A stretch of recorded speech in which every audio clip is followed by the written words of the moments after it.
I am a third-year college student. I have been dating this girl for almost a year now. I met her for the first time when I was working on a college essay.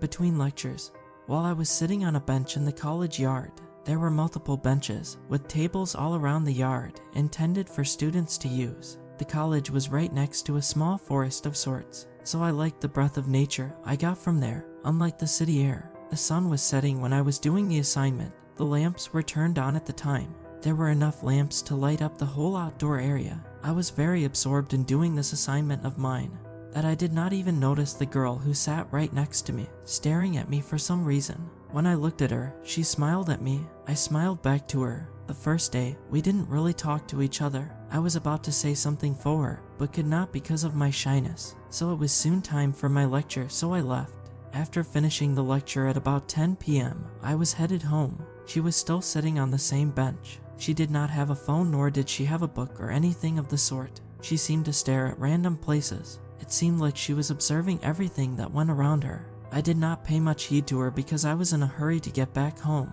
On the next few days, I did not see her at the college. This felt strange, because if we were attending the same college, we would have run into each other at least once in every few days. But we did not. I thought that it was because she had a different major. One day, at sunset, as I was with my college friends, I saw her by herself on a bench. I wanted to go up to her and say hi to her, so I did it. It took a lot of courage because I had little to no experience with talking to girls, but to my surprise, we hit it off really well. Despite my shyness and inexperience with talking to girls, she told me that her name was Stella. We shared a few hobbies, interests, like writing for example. I asked Stella what her major was. She told me that she was doing bachelor's in business, so this meant that we had no classes in common. Days passed by and I started developing feelings for her, and she did me. I didn't know that she liked me too at the time, so one day I decided to confess to her, and did it. To my surprise, she confessed that she had feelings for me too.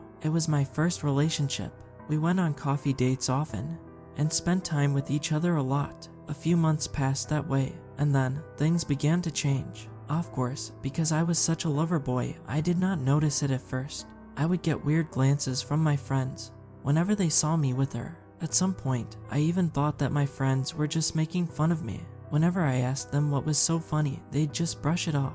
My friends were not the only ones who acted strange. My GF was acting that way as well. She was such a chatterbox before, but now she was acting like someone who could barely speak.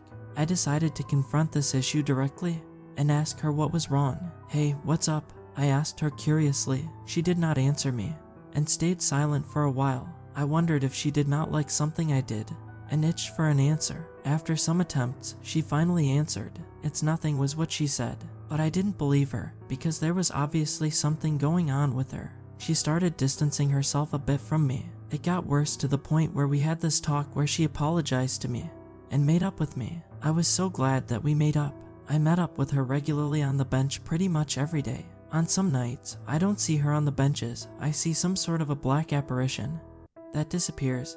As soon as I get close to it, it would slowly fade into the light. I would just write it off as me just seeing things. And then, one day, as I was about to go up to Stella, one of my friends stopped me in my tracks. "Dude, why do you always talk to yourself there?" "That's weird," my friend asked. I got chills down my spine the moment he said that. And then, I turned to look at Stella. She was staring at me, wide-eyed. Her eyes were too wide to be considered human eyes. It looked like bulging, bug eyes. The minute I saw that, I turned around because I could not bear to look at the scary figure. I was absolutely speechless. So this was why my friends looked at me like I was a crazy person whenever I went to Stella. The whole time I was talking to myself.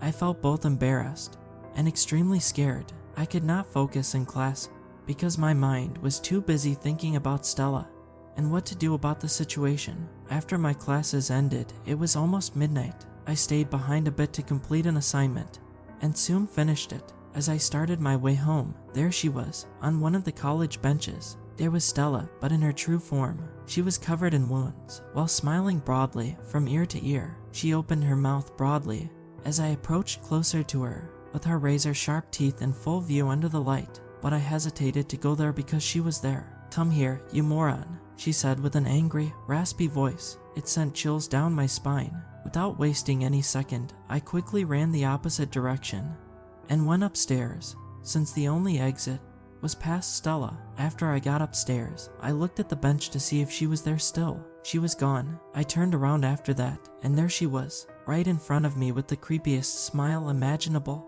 I was too shocked to even MKV a single muscle in my body. I absolutely froze up. She did not waste any time and grabbed my neck.